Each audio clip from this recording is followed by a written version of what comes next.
Édifier l'opinion publique sur le refus par la préfecture de Brazzaville de l'autorisation pour son parti politique d'organiser un meeting en mémoire du feu Guy Brice Parfait Kolela, principal opposant du régime en place, est la motivation qui a conduit Destin Gavé, président exécutif du mouvement républicain, à une conférence de presse ce samedi 25 mars 2023. Il condamne fermement cet acte, qu'il qualifie d'un acharnement du pouvoir en place, dont il en est tout le temps victime.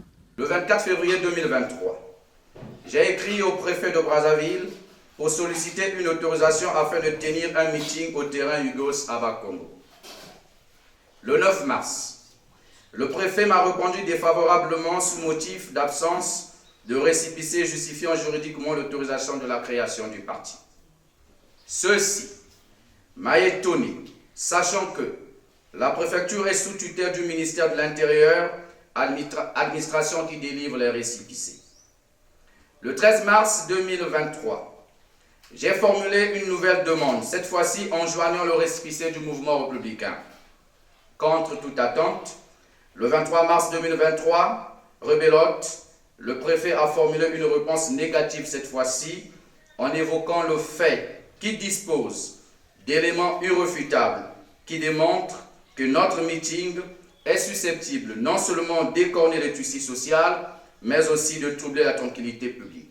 Cette séance de questions-réponses a également permis à Destin Gavé de faire le tour d'horizon des sujets d'actualité qui défraient la chronique, à l'instar de l'affaire Figa. Un scandale de détournement de francs à hauteur de milliards de francs CFA, dans lequel est d'ailleurs citée la ministre des Petites et Moyennes Entreprises et de l'Artisanat, et causé la suspension immédiate du directeur général de cette institution. L'implication illico presto du président de la République est sollicitée par Destin Gavé, qui appelle ici à la suspension de Jacqueline Lydia Mikolo au gouvernement pour des raisons d'enquête. Quoique la présomption d'innocence est garantie dans notre Constitution, aujourd'hui nous voyons qu'il y a un DG qui a été suspendu pour des malversations financières. Et je vous apprends que ce DG est en train de déambuler dans les rues de Brazzaville, en train de faire des photos avec des journalistes et autres. Ça veut dire qu'il est libre de ses mouvements. Mais il a été suspendu pour des malversations financières. Et nous suivons tous avec beaucoup d'attention sur les médias, les réseaux sociaux, comment les preuves, qui ne subissent d'ailleurs d'aucune contestation, circulent. Où nous voyons très bien que Mme Lydia Mikolo est épinglée avec des preuves à l'appui. Mais dans un pays sérieux, dans un gouvernement sérieux. Nous avons vu au Gabon, il y a eu un accident d'un bateau. Et le ministre des Transports a démissionné. Mais la Constitution dit que si un ministre ne veut pas démissionner, le président met fin aux fonctions, les nomme et met fin à leurs fonctions. Mais le président s'assoit qu'il prend les antivaleurs matin, midi, soir.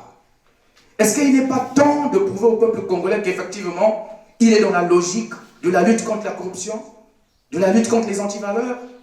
Est-ce que ça, on a besoin d'être magicien pour savoir que Mme Mikolo, quoique devrait être débarquée du gouvernement, devrait être entendue par la justice pour éclairer l'opinion? Un appel à la réconciliation de tous les partis politiques congolais pouvant aboutir à la libération des prisonniers politiques et faire tourner la page des exilés dits politiques est donc lancé avec à l'appui la création d'une plateforme réunissant les 10 partis.